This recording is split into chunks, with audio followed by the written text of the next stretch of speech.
صافی صاحب، آپ کو کیا لگتا ہے آنے والے دنوں میں حالات کیا رخ اختیار کر سکتے ہیں؟ جی مریم، ایک تو آپ میری نوکری بھی نئی ہے، آپ سوالات بھی ایسی پوچھتے ہیں، اگر میں جواب اس کا ایک اینگل سے دوں تو دو دھاری تلواروں کے بیچ میں ہوں۔ ایک آپ سائیڈ پہ نیوٹرل یا ہو تو کر ایاز جواب دے صاحب دیں مائنڈ صافی کر صاحب۔ لیتے ہیں یا پھر آج کل سلمان غنی صاحب۔ نیوٹرل کی بڑی اہمیت ہے۔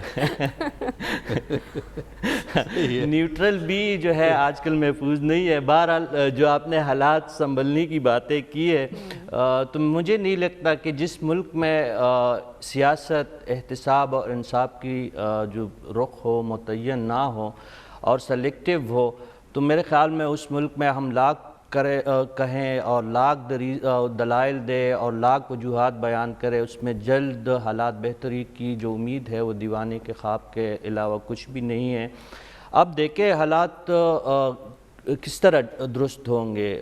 جو آپ ذکر ابھی ہوا، جس ملک میں شرح سود 15% ہو، جہاں پہ انفلیشن جو ہے وہ بے قابو ہو، جی ڈی پی شرمناک حد تک نیچے ہو، اس ملک میں حالات کس طرح بہتر ہو سکتے؟ جس ملک کا وزیر اعظم شہباز شریف صاحب ہو اور جس ملک میں اپوزیشن قیادت عمران خان صاحب کے ہاتھ میں ہو، وہاں پہ حالات کس طرح جلد بہتر ہو سکتے ہیں۔ اور دوسری بات جو ہے، سب سے بڑا مسئلہ تو مجھے سیاست کے ساتھ ساتھ جس ملک میں انصاف کے جو عوامل ہو وہ انصاف پہ مبنی نہ ہو، احتساب کا دیکھیں مفاد پاکستان کیا ہے۔ یہ سوال تو برسوں پہلے مجھ سے بہتر جانتے ہیں پینل میں موجود جو تمام دانشور ساتھی ہیں۔ حیدرآباد ٹریبیونل میں ولی خان صاحب نے یہ سوال اٹھایا تھا، عدالت سے پوچھا تھا، تشریح مانگی تھی کہ نظریہ پاکستان اور مفاد پاکستان کیا ہے۔ آج تک اس سوال کا جواب ولی خان اور اس جیسے جو باقی لوگ تھے ان کو نہیں مل سکا۔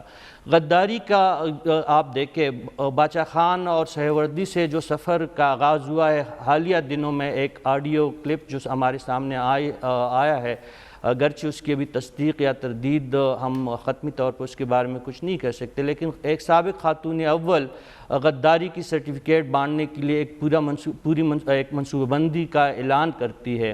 اس ملک میں آپ دیکھیں جو انصاف کا سفر جو جسٹس منیر سے شروع ہے اور جسٹس جاوید اقبال تک، احتساب اور انصاف کا عمل ایسے لوگوں کے ہاتھ میں ہو، اس میں ہم کیا توقع رکھ سکتے ہیں؟ جس ملک کو افغانستان اپنے پاس موجود سرپلس کوئلہ دینے تک اس سے ہچکچاہٹ کا اظہار کر رہا ہوں، ہم کیا امید لگائیں؟ جس ملک نے آئی ایم ایف کے ہر شرط قبول کرنے کے باوجود کشکول ابھی تک ہمارا خالی ہے، اس میں ہم بہتری کی کیا امیدیں لگائیں؟ جس ملک میں آپ دیکھیں نا کہ اس دفعہ عید قربان ہے کل، ایسے سفید پوش لوگ ہیں جو برسوں سے قربانی کے سنت ابراہیمی پہ عمل پیرا تھے، اس دفعہ وہ اس سنت کو کرنے سے قاصر ہے۔